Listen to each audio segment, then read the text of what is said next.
खत्म, हाँ 23 को लास्ट। चैप्टर 3 क्लास 9 का एटम एंड मॉलिक्यूल साइंस का, केमिस्ट्री का, ठीक है ना। स्टार्ट करते हैं। तो वो कह रहा है ancient Indian and Greek philosophers have always wandered about the unknown unseen forms of matter. Indian और ग्रीक फिलोसफर जो थे उन्होंने बहुत पहले ही बता दिया था किसके बारे में, अनसीन फॉर्म ऑफ मैटर, जो मैटर की अनसीन फॉर्म है। अनसीन फॉर्म क्या है, एटम्स और छोटी, जैसे बॉडी में सेल्स थी तो किसी भी सब्सटेंस के अंदर होती है मैटर, मैटर होता है ना, मैटर यानी उसके अंदर एटम्स एंड मॉलिक्यूल्स होते हैं। अनसीन फॉर्म ऑफ मैटर है जिस फॉर्म को लोगों ने नहीं देखा या नेक्ड आइज से नहीं देख सकते, that is called unseen form of matter. इसके ना नोट्स भी अपलोडेड है, ठीक है, ये तो चैप्टर है, इसके नोट्स भी अपलोडेड है, एक बार उन्हें भी देख लेना। उसमें तुम्हारी केस स्टडी, एमसीक्यू और क्वेश्चन आंसर सब चीजें, ठीक है ना। The idea of divisibility of matter was considered long back in India around 500 BC। वो कहता है 500 BC के आसपास मैटर का आइडिया ऑफ डिविजिबिलिटी के बारे में पता चला। अरे बैटरी लो गई, एक मिनट। एक छोटी से छोटी अनसीन फॉर्म में चला जाएगा। अनसीन फॉर्म का मतलब होता है कि वो इतना ज्यादा टूट चुका होगा कि वो तुम्हें नेक्ड आइज से तो दिखेगा नहीं।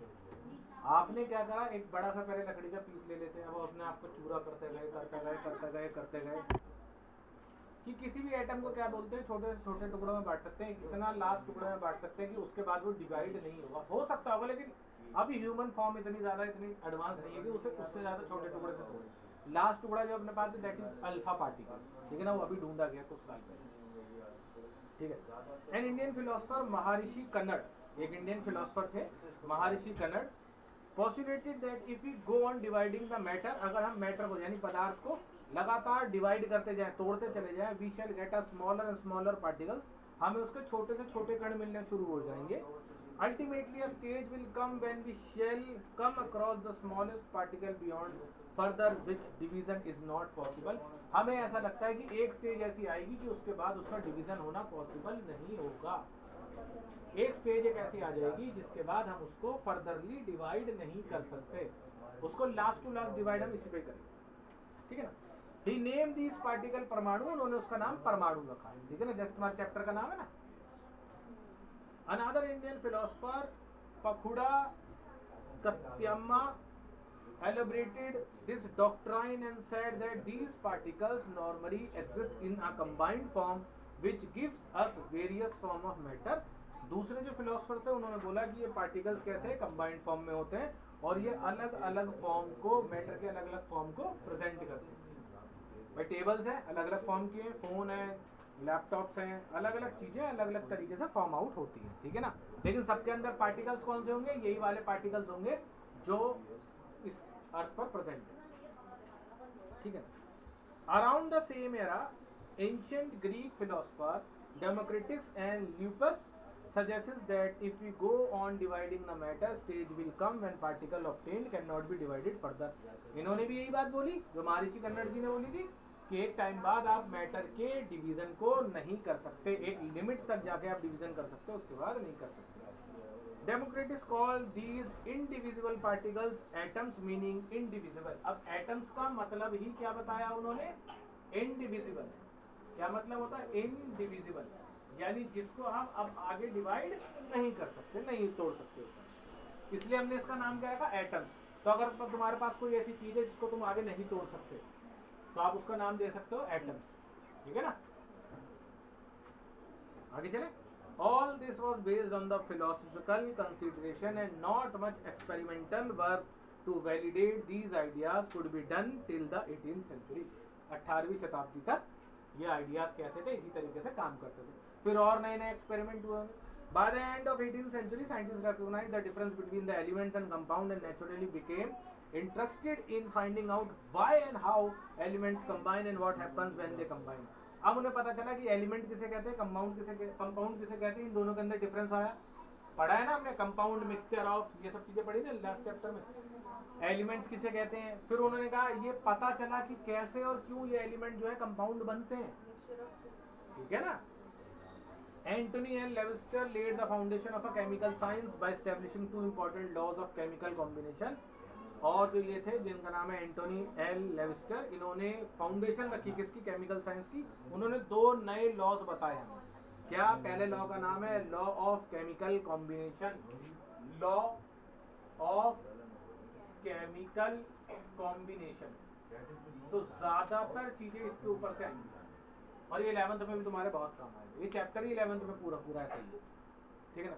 The following two laws of the chemical combination were established after much experiments and by Lavoisier and Joseph L Proust, ठीक है ना। ये दो साइंटिस्ट थे, इन्होंने बहुत सारे एक्सपेरिमेंट करे, उसके बाद उन्होंने ये लॉ बनाए। ऐसे ही कोई लॉ नहीं बन गया, किसी ने बोल दिया और तुम मान लोगे ऐसे नहीं, ठीक है ना। The second law is law of conservation of mass. Chemical combination के अंदर क्या है, law of conservation of mass, ठीक है ना। Law of conservation of mass is there is a change in mass when a chemical change. क्या mass के अंदर कोई अंतर आएगा किसी भी केमिकल रिएक्शन में। अब केमिकल रिएक्शन क्या होती है पढ़ना है तो आपको 7th क्लास जाना पड़ेगा, आपको 7th क्लास जाना। आप 7th क्लास में फिजिकल एंड केमिकल चेंज करेंगे एक चैप्टर, आप उसमें पढ़िए what is chemical change, what is chemical reaction, तब आपको चीजें समझ में आएंगी, अगर डीपली समझना है तो। क्योंकि उसके अंदर देखो जो छोटी क्लासेस होती है उसमें तुम्हारी नींव रखी गई है, फाउंडेशन है वो तुम्हारी, तो वो चीजें तुम्हें क्लियरिटी से बताएंगे अच्छी ये चीजें ऐसे काम करती है, ठीक है ना। Take place, take one of the following sites. उन्होंने कहा दो साइट्स ले लिए एक्स एंड वाई। देखो एक्स के अंदर लिखा हुआ copper sulphate, barium chloride, lead nitrate. फिर वाई में देखिए क्या बना हुआ है, sodium carbonate, sodium sulphate, sodium chloride, ऐसे ही बना हुआ है। देखो इस वाले में तीनों एलिमेंट्स अलग अलग है, कॉपर सल्फेट इज अलग डिफरेंट एलिमेंट, बैरियम क्लोराइड अलग है, लेड नाइट्रेट अलग है। लेकिन अगले वाले में देखिए सोडियम तो कॉमन है, सोडियम कार्बोनेट बन रहा है, सोडियम ही सल्फेट बन रहा है एंड सोडियम ही क्लोराइड बन रहा है। देखते हैं, prepare separately 5% of the solution of any pair of the substances listed X and Y. इनमें से कोई भी 5% ले लीजिए, ठीक है ना, एक्स या वाई की कोई भी एक सब्सटेंस को इन ईच 10 ml। देखिए नीचे बनाया हुआ, अभी देखो सॉल्यूशन ऑफ एक्स ले लिया उसने बीकर के अंदर, सॉल्यूशन ऑफ वाई बड़े वाले बीकर के अंदर, दिख रहा है ना। बस एक कलर से दिखाते तो ज्यादा अच्छा रहता, कंफ्यूजन नहीं। स्मॉल इग्निशन ट्यूब, इग्निशन जानते हो ना, इग्नाइट का मतलब होता है जलने वाला, ठीक है ना। ऊपर है कोनिकल फ्लास्क, ये कोन की शेप में, that is conical flask. Thread फिर धागे से बंधा हुआ और ऊपर कॉर्क लगेगी, ठीक है। Ignition tube containing solution of X dipped in the conical flask containing the solution of Y. अब क्या हुआ होगा, उन्होंने कहा weigh the flask of its content carefully, now tilt the swirl flask so that the solution of X and Y get mixed, weigh again. उन्होंने कहा पहले दोनों का वेट अलग अलग ले लीजिए, फिर दोनों को मिक्स कर लीजिए, फिर दोनों का वेट कर लीजिए। What happens to the reaction flask, reaction flask के अंदर क्या हुआ होगा बताइए। ये भी तो नहीं पता ना, रिएक्शन करके आग वाग लग गई फिर, केमिकल नहीं है दे यार, केमिकल ध्यान से करना पड़ता है। चीनी और नमक नहीं बोल रहे तुम, है तो वो भी केमिकल है लेकिन उससे आग नहीं लगती है, ठीक है ना। चीनी में तो लग जाती है, चीनी ज्वलनशील होती है। Do you think that chemical reaction has taken place, क्या आपको लगता है केमिकल रिएक्शन हुई होगी। Why should you put a cork on the mouth of the flask, यही है वो रीजन जो तुमने पूछा है कि हमने फ्लास्क के मुंह पे कॉर्क का टुकड़ा क्यों रखा। Does the mass of the flask and it's content change, क्या मास जो है फ्लास्क का या कंटेंट जो है चेंज हुआ होगा। अब बताता law of conservation of mass क्या कहता है, देखो क्या लिखा हुआ है, ये लाइन इंपॉर्टेंट है। Law of conservation of mass state, law of conservation of mass कहता है दैट कि mass can neither be created, mass ना तो बनाया जा सकता है nor destroyed in a chemical reaction, ना ही खत्म होगा किसी केमिकल रिएक्शन में। देखिए C+O2 से क्या बना,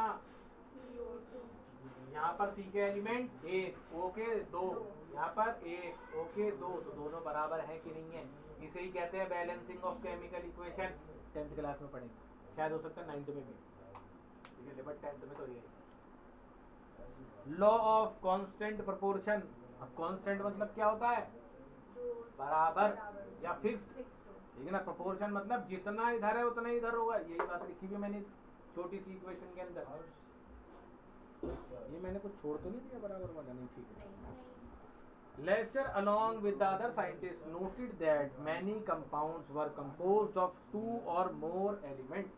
लेस्टर ने दूसरे साइंटिस्ट के साथ ये खोज करी कि जो कंपाउंड्स है वो 2 और 2 से ज्यादा एलिमेंट से मिलकर बना होता है।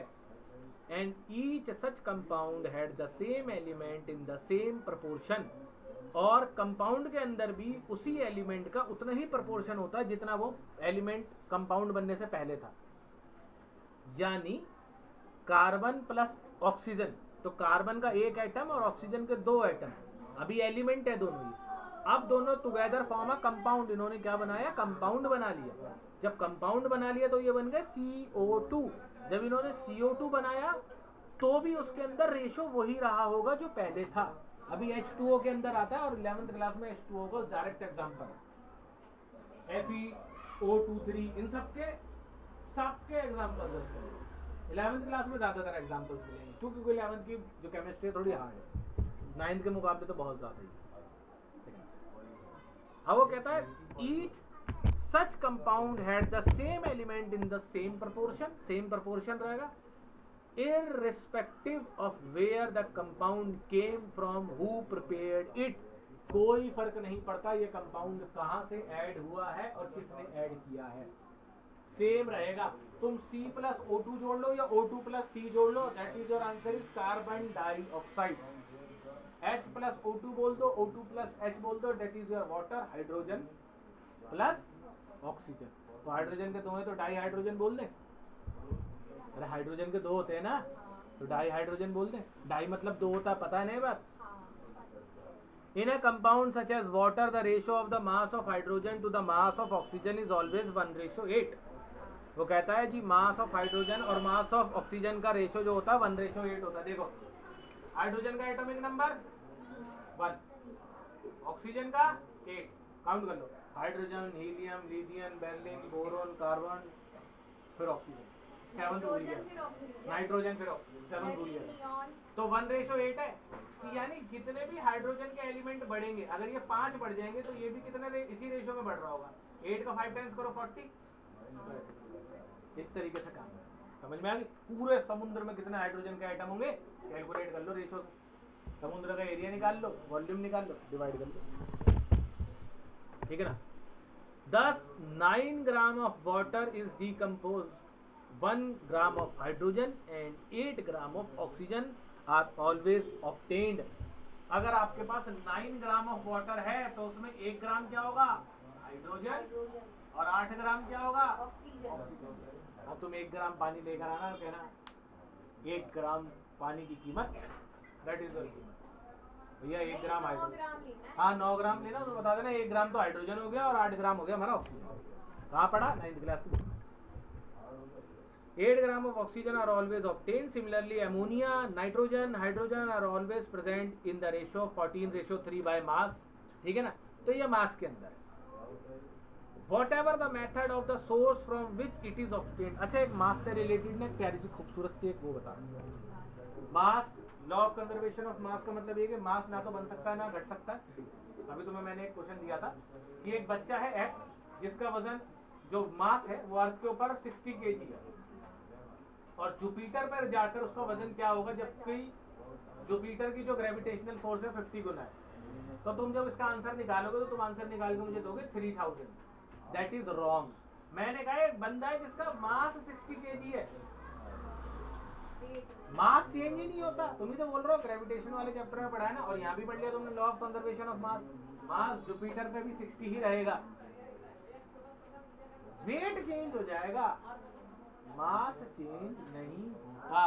तो ध्यान रखने वाली बात है, लॉ ऑफ कंजर्वेशन ऑफ मास में भी मास चेंज नहीं हो रहा, कहीं भी हो रही हो रिएक्शन वही तो नहीं रहेगा जितना है, ठीक है ना। पूरे यूनिवर्स में ऐसा नहीं है सन के ऊपर जो हाइड्रोजन है उसमें अलग मास हो जाएगा। हाँ बेटा एक मिनट। This lead to the law of constant proportion, इसी को बोला जाता है कांस्टेंट प्रोपोर्शन, या दूसरा नाम है law of definite proportion. Law of definite proportion भी इसी का ही नाम है। अगर वो तुम्हें देता है एग्जांपल में लॉ ऑफ डेफिनेट प्रोपोर्शन बताइए, तो आप लॉ ऑफ कांस्टेंट प्रोपोर्शन की डेफिनेशन लिख दो, एक ही बात। भैया वाटर में हाइड्रोजन और ऑक्सीजन के जितने एलिमेंट हैं वो रिएक्शन के बाद उतने ही रहेंगे, यानी हाइड्रोजन प्लस ऑक्सीजन रिएक्शन के बाद भी जो रेशियो है वो बराबर ही रहेगा, ठीक है ना। डेफिनेट प्रोपोर्शन रहेगा। This law was stated by the Proust in a chemical substance the element are always present in definite proportion by mass. वो कहते हैं जो एलिमेंट्स है ना always present in definite proportion by mass, अपने mass के according बिल्कुल definite proportion में वहां पर उपलब्ध होते हैं। होता ही नहीं होता, नहीं होता, होता। देखो ऐसा था, चीनी का तुम यहाँ पर वेट मेजर कर, नमक का तुम वेट मेजर कर, तुम नमक को NaCl बोल रहे हो, अब चीनी को क्या बोल रहे हो पता नहीं, इतना तगड़ा हो केमिकल रिएक्शन में। नमक को आप जो बोल रहे हो NaCl, तो NaCl का मतलब है उसमें सोडियम के और क्लोराइड के एटम, तो तुम्हें अगर उसका मास निकालना है तो तुम सोडियम और क्लोराइड का मास का रेशो देख लो, तो वो कितना भी बड़ा, कितने भी मतलब वेट में होगा, उसका रेशो उसी फॉर्म में चल रहा होगा, डेफिनेट प्रोपोर्शन। तो तुम इससे भी निकाल सकते हो कि वो कितना होगा। 9 ग्राम अगर पानी है तो उसमें हाइड्रोजन के 1 और ऑक्सीजन के 8 है। अगर ये 90 ग्राम होता तो ऑक्सीजन के 80 और इसके 10 हो जाते, तो तुम उससे भी तो निकाल सकते हो। हाँ, मतलब जितने ज्यादा होगा भाई 100 ml जो वाटर मिल रहा है उसमें लगा लो कितने हाइड्रोजन होंगे 100 ml में, 1:8 से डिवाइड कर लो, जितना भी तुम्हारा आंसर आएगा, तो डेफिनेट प्रोपोर्शन रहेगा, तभी तो पानी हर जगह स्टेबल दिख रहा है तुम्हें। अगर प्रोपोर्शन चेंज होता रहेगा तो पानी क्या होगा, कभी कभार क्या होता है टेम्परेचर में से जम जाता है। अब वो क्यों जमता है वो भी तुम 11th में पढ़ोगे पूरी तो पानी तो सेम ही है कि अगर तुम टेम्परेचर कम करते हो तो क्या होता है, टेम्परेचर बढ़ाते हो तो क्या होता है, टेम्परेचर बढ़ाओगे तो उसके जो एटम से जो मॉलिक्यूल्स हैं टूटने शुरू हो जाते हैं, इसलिए तो भाप बन के उड़ने लग जाता है। और जमाने में क्या होता है, वो चिपकाना शुरू कर देता है, जोड़ देता है उनको, फर्स्ट चैप्टर में पढ़ा था। The next problem faced by the scientist was to give appropriate explanation of these laws. वगैरह की उनके सामने जो दूसरी प्रॉब्लम थी वो ये थी कि इसका अप्रोप्रिएट एक्सप्लेनेशन कैसे दें, कैसे समझाएं लोगों को, एक्सप्लेन कैसे करें। ब्रिटिश केमिस्ट थे John Dalton provided the basic theory about the nature of matter. Dalton picked up the idea of divisibility of matter which was till then just a philosophy. He took the names atom as given by the Greeks. उन्होंने क्या करा, उन्होंने भी एक theory दी, उन्होंने नाम atom ही रखा क्योंकि पहले वालों ने एटम दे दिया था और उसका मतलब इंडिविजिबल भी था, तो उन्हें भी समझ में आ गया कि इंडिविजिबिलिटी तो है, क्या ठीक है, नाम सही है, उन्होंने नाम चेंज नहीं करा, नहीं तो मान ली एक नई प्रॉब्लम खड़ी हो जाएगी। जॉन डाल्टन ने क्या नाम रखा था वो बताओ, आता है ना अभी सेल वाले चैप्टर में था ना, सेल ढूंढा किसने, पहली बार सेल किसने नाम दिया, ये किसने करा, ये पहली बार किसने करा, ठीक है ना, तो ऐसी चीजें आ जाती तुम्हारे साथ। अभी 11th में होगा लेकिन ये तुम्हारे साथ कोई बात, अब आ गया। And said the smallest particle of matter are atom, उन्होंने भी यही बोला कि स्मॉलेस्ट पार्टिकल जो है मैटर के वो atom. His theory was based on the law of chemical combination, उनकी भी जो थ्योरी थी वो किसके ऊपर बेस्ड थी, law of chemical combination. Dalton's atomic theory provided an explanation for the law of conservation of mass and the law of definite proportion। देखो ये जॉन डाल्टन की फोटो ही बनी है, क्या कहते हैं वो देख लेते हैं। John Dalton was born in a poor weaver's family। देखो तुम तो अच्छे अच्छे परिवार में पैदा हुए हो, वो लोग साइंटिस्ट बन गए जो पुअर यानी गरीब, वीवर फैमिली मतलब वो पढ़िए ना मिनिस्ट्री, कपड़े वपड़े बुनने वाले नहीं है ये वीवर, ये वो है जो फैक्ट्रियों में काम करते हैं, कताई करने वाले, ठीक है ना। 1766 इन इंग्लैंड, लेकिन वो इंग्लैंड में पैदा हुआ, ये अच्छी बात है। मतलब इंडिया में यहाँ पर तो इंजीनियर बन के भी लोग। He began his career as a teacher। अच्छा जी, उन्होंने भी अपने जो करियर था टीचर की उसमें शुरुआत करी थी। एट द एज ऑफ 12, काफी जल्दी पढ़ना शुरू, यानी पढ़ने में भी तेज रहे होंगे तभी टीचर बन पाए। 7 years later he became a school principal। 19 साल में स्कूल प्रिंसिपल बन गए, ये जी अच्छी बात है, हम तो उससे ही खुश है, साइंटिस्ट है कि नहीं है, तो वैसे ही कामयाब हो गया। इन 1793, अच्छा ये देख रहे हो ये कब की बात है, ये तब की बात नहीं लग रही जब फ्रेंच रेवोल्यूशन चल रहा था हिस्ट्री में। बताओ एक जगह रेवोल्यूशन चल रहा है, एक जगह लोग, दुनिया किस तरीके से मतलब देख रहे हो आप क्या कर रहे हैं, और जबकि ब्रिटेन के बारे में वहाँ बीच में जिक्र है, कभी पढ़ोगे तो, ठीक है ना। चलो आगे देखते हैं। In 1793 Dalton left for the Manchester to teach mathematics। Dalton जो थे मैनचेस्टर के लिए चले गए मैथमेटिक्स पढ़ाने के लिए, फिजिक्स पढ़ाने के लिए और केमिस्ट्री पढ़ाने के लिए कॉलेज में, ठीक है ना। He spent most of his life there teaching and researching। उन्होंने ज़्यादातर अपनी ज़िंदगी किसको दी है, टीचिंग यानी पढ़ाई को, और रिसर्चिंग उसमें रिसर्च करने के लिए। In 1808 1808 में ही presented his atomic theory, और 1808 में उन्होंने अपनी थ्योरी प्रेजेंट करी थी, atomic theory, which was a turning point in the study of matter. और कहते हैं यहाँ से टर्निंग पॉइंट था, एक नया मोड़ मिल गया था इसको, स्टडी ऑफ मैटर। यानी उनकी जो थ्योरी होगी ना वो बिल्कुल ही फिक्स्ड होगी, वो समझ में आने वाली होगी, जब ही लोगों ने मान भी लिया इस बार। अब ये जरूर आता है डाल्टन की एटॉमिक थ्योरी क्या थी, ये आता ही आता, तुम देखोगे ना क्वेश्चन पेपर में क्वेश्चन डाला हुआ होगा। According to John Dalton atomic theory, all matters, whether an element or compound or a mixture, is composed of small particle called atom. उन्होंने बोला कोई भी एलिमेंट हो, कोई भी कंपाउंड हो या कोई भी मिक्सचर, वो सबसे छोटे मॉलिक्यूल से बना हुआ है, दैट इज कॉल्ड एटम। छोटे छोटे टुकड़ों से बना हुआ, पार्टिकल से बना हुआ, सॉरी, जिसको बोला जाता है एटम, ठीक है ना। The postulate of this theory में बी स्टेटेड, वो कहते हैं all matter is made of very tiny particles called atom. कोई मुश्किल बात तो नहीं इस लाइन में, कि जितने भी पार्टिकल्स हैं मैटर के, वो सारे छोटे छोटे एटम के पार्टिकल से बने हैं, विच पार्टिसिपेट इन केमिकल रिएक्शन, जो किसमें मदद करते हैं, केमिकल रिएक्शन होने में मदद करते हैं। पहली थ्योरी का पहला पॉइंट याद रखिए, ठीक है ना। एटम्स आर इंडिविजुअल पार्टिकल, ये हमने पहले भी पढ़ लिया कि एटम्स क्या है, इंडिविजुअल। इंडिविजुअल मतलब जिन्हें देखा नहीं, जिन्हें तोड़ा ना जा, इंडिविजिबल, जिन्हें, हाँ, इंडिविजुअल मतलब जिन्हें तोड़ा ना जा सके। Which can not be created, ये बात भी हमने पहले पढ़ ली कि जिसको ना तो क्रिएट कर सकते हो, nor destroyed in a chemical reaction, ना डिस्ट्रॉय कर सकते किसी केमिकल रिएक्शन के अंदर। Atoms of a given element are identical in mass, atom जो होते हैं किसी भी गिवन एलिमेंट के, एलिमेंट के, वो आइडेंटिकल होते हैं उसके मास के according and there chemical property. ये लाइन समझ नहीं आई? अब आ जाएगा, ये क्या लिख रहा है, H, ये क्या लिख रहा है, अब इसको ऐसे पढ़ सकते हैं H2O, तो आप इसे ऐसे पढ़ रहे हो ना, तो आप इसे कैसे पढ़ रहे हो, केमिकल फॉर्म में पढ़ रहे हो, कोई हाइड्रोजन नहीं पढ़ रहा है इसे, लेकिन पढ़ने वाले को पता है कि ये हाइड्रोजन है, कोई इसे ऑक्सीजन नहीं पढ़ रहा है, H2O पढ़ रहे हो तुम, लेकिन पढ़ने वाले को पता है कि ऑक्सीजन। तो यही बात तो लिखी है, atoms of different element have different masses. अब इनके अपने अपने मासेस है, हाइड्रोजन का मास है, आपने बताया था अभी 1, नहीं एग्जैक्टली नहीं पता, अभी रेशो वाला मास देख रहे हैं। ऑक्सीजन का उन्होंने 8 बताया, मासेस भी डिफरेंट होंगे, केमिकल कॉम्बिनेशन भी डिफरेंट होगी, ठीक है ना। Atoms of different element have different masses and different chemical properties, सबकी अलग अलग केमिकल प्रॉपर्टीज भी होगी। Atom combined in the ratio of small whole number, ये देखिए होल नंबर की फॉर्म में रेशियो में कंबाइंड है 1:8 में।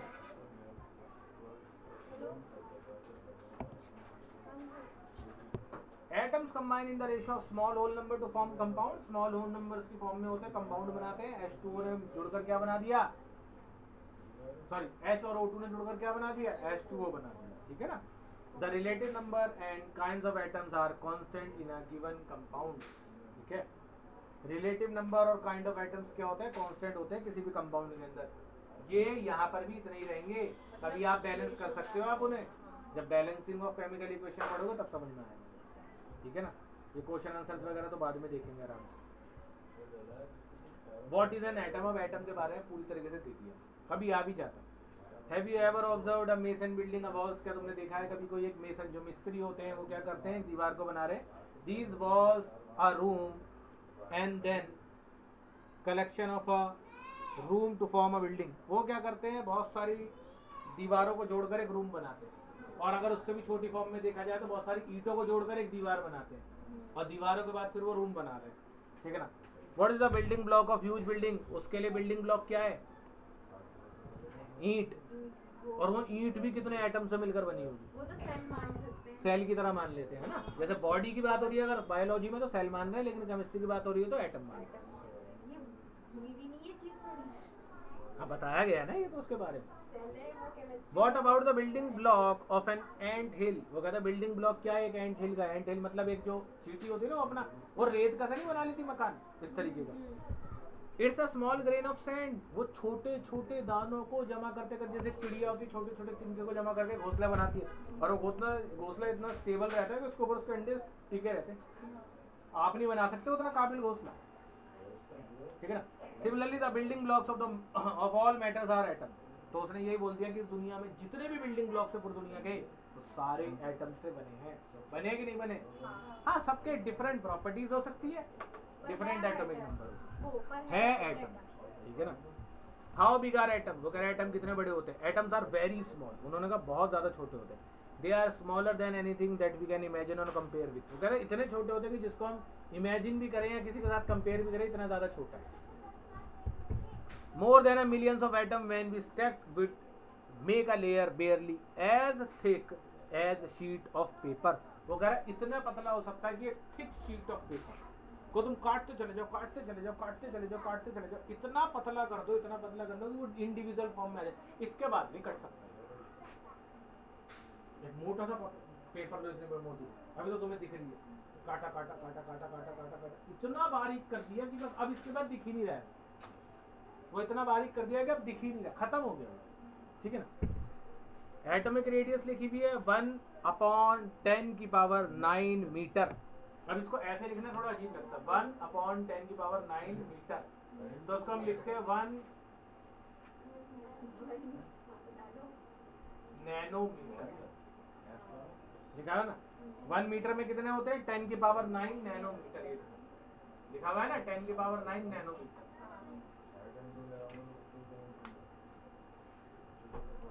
एग्जाम्पल देखो, कुछ का रेडियस दिया हुआ है।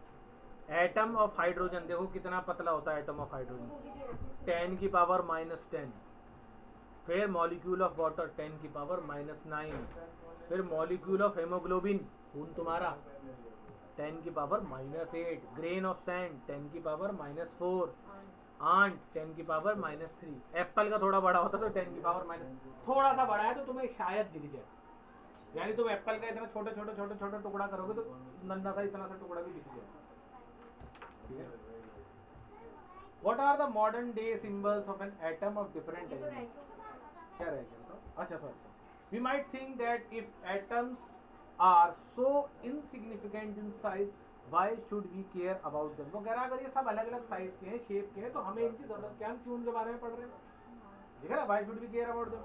This is because of our entire world is made up of atoms. उसने कहा पूरी दुनिया गैलेक्सी जो है किससे बनी हुई है, एटम से बनी है। We may not able to see them, हम सबको नहीं देख सकते। ठीक है ना, जो बहुत बड़े स्टार्स जो तुम अपनी आंखों से देख पा रहे हो, और कोई इतना बड़ा है कि शायद हो सकता है तुम उसका एक एटम ही देख रहे हो। नहीं समझ रहे? समझाता हूँ। एक बहुत बड़ा एक ग्रीन या नीला या किसी भी कलर का एक पर्दा है, तुम उसे की होल में से देख रहे हो, तो तुम तो अपनी आंखों से उसका उतना सा हिस्सा देख पा रहे हो। और जब तुमने वो गेट खोला और अंदर गए, पता चला भाई ये तो बुर्ज खलीफा जितना लंबा पर्दा बना रखा है भाई, या कोई बिल्डिंग है, कोई भी चीज इतना बड़ा, यानी ये बहुत ह्यूज है, लेकिन मैं उसका एक छोटा सा पार्टिकल देख रहा हूँ। समझ रहे हो? तुम बिल्कुल आँख के यहाँ लाके देख रहे हो तो तुम बिल्कुल वो पार्टिकल देख रहे हो जो तुम्हारे सामने, पूरा नहीं देख पा रहे, इतना बड़ा है ना। अब क्योंकि अगर तुम दूर से देख रहे हो तो हो सकता है बड़ी चीज भी तुम्हें छोटी दिख रही है ना, सन। ठीक है ना। हाँ, तुम सन को सामने से डायरेक्टली देखोगे तो तुम्हें देख ही नहीं सकते, पहली बात तो ये। बट अगर देखोगे भी तो तुम्हें वो बहुत ही ह्यूज है। ठीक है ना। We may not able to see them, उन्होंने कहा हम उनको नहीं देख सकते, but are there constantly affecting whatever we do. लेकिन वो इफेक्ट होते हैं जो भी हम उनके साथ करते हैं। क्यों होते हैं? वो इसलिए होते हैं, ठीक है ना। वो कह रहा है कि कॉन्स्टेंटली अफेक्ट करते हैं ये मैटर जब हम इनको छूते हैं, हम कुछ भी काम करते हैं। कैसे? आप एक रबड़ बैंड लीजिए, आप उसको खींचिए तो अफेक्ट कर रहे हो आप, उसका साइज बढ़ गया, उसके एटम स्ट्रेच हो गए। आप उसको ज्यादा फोर्स से खींचोगे और वो तुम्हारे मुकाबले छोटी है तो टूट गई। लकड़ी है, प्लास्टिक है, कोई भी चीजें टूट गई, तो कहीं ना कहीं उसके मैटर्स क्या कर रहे हैं, ब्रेकेबल हो गए, टूट रहे हैं। क्यों? जब आपने उस पर ज्यादा फोर्स लगा दी। Through modern techniques, we can now produce magnified images of surface of element shown. ये देख लो मैग्नीफाइड इमेज है सिलिकॉन की, ऐसा होता है सिलिकॉन। आजकल तो कवर वगैरह भी आ गए ना सिलिकॉन वाले। What are the modern day symbols of atoms of different element? नीचे बना रखे हैं देखिए। Dalton was the first scientist to use the symbol. ये चीज का याद रखना कि डाल्टन जो थे वो पहले साइंटिस्ट थे जिन्होंने ये सिंबल्स यूज करे in a very specific sense. When he used the symbol of an element, he also meant a definite quantity of that element, that is one atom of that element. Berzelius suggested that the symbols of element made from one or two letters the name of the element. अब हुआ ये कि बहुत सारे atoms ऐसे हो सकते हैं, दो एटम्स H से स्टार्ट हो सकते हैं, C से स्टार्ट हो सकते हैं, D से स्टार्ट हो सकते हैं, L से स्टार्ट हो सकते हैं, तो नाम कैसे दिए जाएंगे? जैसे तो उन्होंने अभी क्या करा था, उन्होंने देखो बेटे क्या करा था, उन्होंने ये करा था कि एक तो यहाँ पर सिंबल बना दिया, फिर आगे लिख दिया हाइड्रोजन, देखो गोला प्लस डॉट, कार्बन को उन्होंने थोड़ा पर्पल कलर में दिखा रखा है या ब्लू मान लो ये, ऑक्सीजन को गोल है व्हाइट कलर में, फोस्फोरस थोड़ा ऐसा सिंबल है, सल्फर का प्लस है, आयरन का ऐसा है, कॉपर का ऐसा है, लेड का एल है, सिल्वर का ऐसा है, गोल्ड का जी है, प्लेटिना का पी है, मरकरी का ऐसा। तो ऐसे सारे सिंबल्स याद करना बहुत मुश्किल है। जिस नाम से वो लिखा है ना उसके फर्स्ट या फर्स्ट लेटर, अब ये चीज उन्होंने वहां पर आसान कर दी।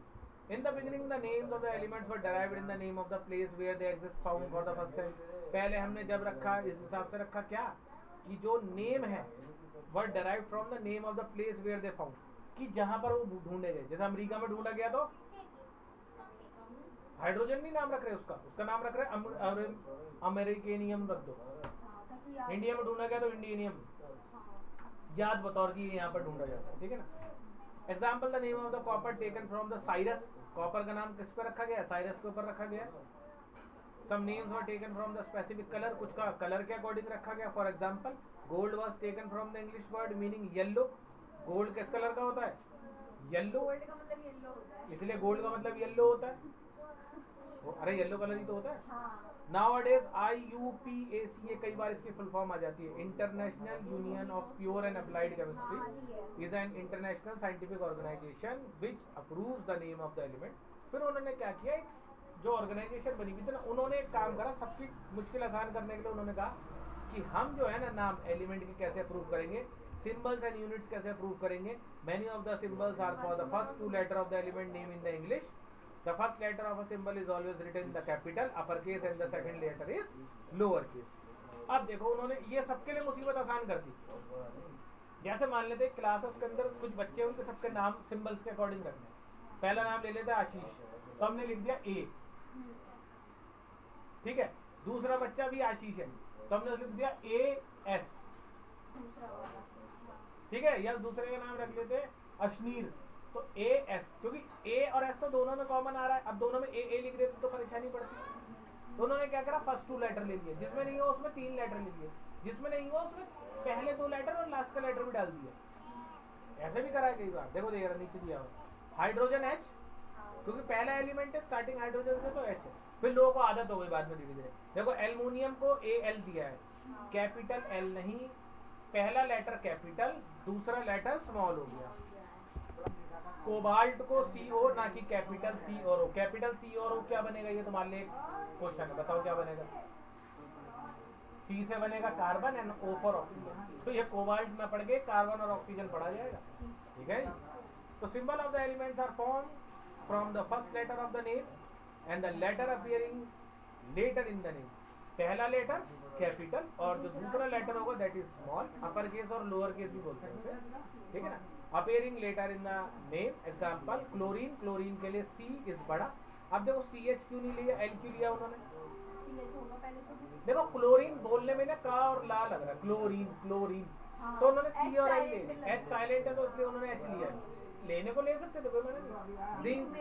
जिंक में भी यही हो रहा है, ठीक है ना, तो इसलिए ZL ले लिया। और ये अपने को इतनी आदत हो गई है हम पहचान लेते हैं, ठीक है ना। Other symbols have been taken from the names of the elements in Latin, German और Greek. For example the symbol of iron is Fe। Symbol जो आयरन का है वो क्या है, Fe है, क्योंकि एक्चुअली में लैटिन नेम जो है फेरम है, उसका आयरन का लैटिन नेम फेरम है, FERUM, फेरम होगा UM, है ना। अच्छा नीचे लिखा हुआ भी है, लिखने की जरूरत है, अंडरलाइन कर लो, इसी पैराग्राफ में आगे लिखा हुआ है। For example the symbol of the iron is Fe from its Latin name ferrum. Sodium को बोला जाता है Na क्योंकि उसका नाम है नेट्रियम, पोटेशियम का K क्योंकि उसका नाम है कैलियम। तो समझ गए। अब आप ये मत बोलना कि पोटेशियम तो P से स्टार्ट हो रहा है, K से क्यों लिया। कुछ एलिमेंट्स को लैटिन और ग्रीक भाषा के हिसाब से छोड़ दिया गया और कुछ को जो है इंग्लिश के हिसाब से, ठीक है ना। जैसे गोल्ड, गोल्ड का AG है सिंबल, हाँ अभी पढ़ेंगे नीचे देखोगे ना तुम्हारे, वो दे रखा उन्होंने उसके हिसाब से, दो कलर के हिसाब से इसलिए दे दिया। AG बहुत अजीब पढ़ा भी नहीं जाता गोल्ड का जो सिंबल का नाम।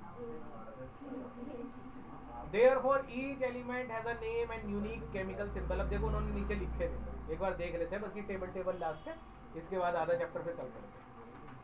एल्युमिनियम Al, आर्गन के लिए AR, बेरियम के लिए BA, बोरोन के लिए क्योंकि ये पहला था तो बोरोन के लिए सिर्फ बी लिख दिया गया, ब्रोमीन के लिए बी एंड आर, कैल्शियम के लिए सी और ए, कार्बन के लिए देखो सी और ए नहीं दिया, जबकि दोनों कैल्शियम और कार्बन में दोनों में सी ए आ रहा है। क्योंकि उसमें पहले से नहीं कार्बन क्योंकि पहले आ चुका, आप सीरियल वाइज देखोगे ना तब तुम्हें समझ में आएगा। Hydrogen, helium, lithium, beryllium, boron, carbon, carbon पहले आ गया ना तो सी कार्बन को मिल चुका। अब सी के बाद अब दूसरा कोई सी से आएगा तो उसका नाम दूसरा रखा जाएगा, ठीक है ना। देखते हैं अभी आगे चलते। कार्बन 24 या 25 को सी, chlorine Cl, cobalt CO, copper Cu। ये मैं जब 7th को पढ़ा रहा था ना अभी तब मैंने उन्हें बताया था कॉपर को Cu लिखते तो पूछ रहे थे क्यों Cu है, तो उन्हें 9th क्लास का वाला दिखा देंगे कि Cu लिखते। Fluorine F, gold Au, sorry Ag नहीं होता, सॉरी माय मिस्टेक, Au है, ठीक है ना।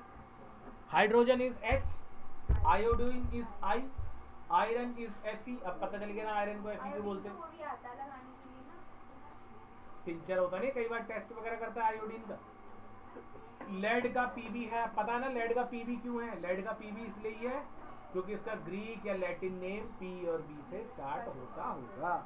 Magnesium is Mg, neon is Ne। मतलब जाए ढूंढा गया उस जगह के साथ। नहीं कुछ एलिमेंट का उन्होंने लैटिन और ग्रीक ही नाम रहने दिया, चेंज नहीं करा। रीजन होगा कुछ, वो साइंटिस्ट है, नहीं करा होगा किसी वजह से change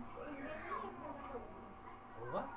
nitrogen N, oxygen O, potassium K, silicon Si, silver देखो Ag है, सिल्वर का था Ag sorry, sodium Na, sulphur S, uranium is U and zinc is Z। ठीक है ना, A से लेके Z तक उन्होंने दिखा दिए, सारे एलिमेंट तो नहीं दिखाए लेकिन कुछ दिखा दिए, ठीक है।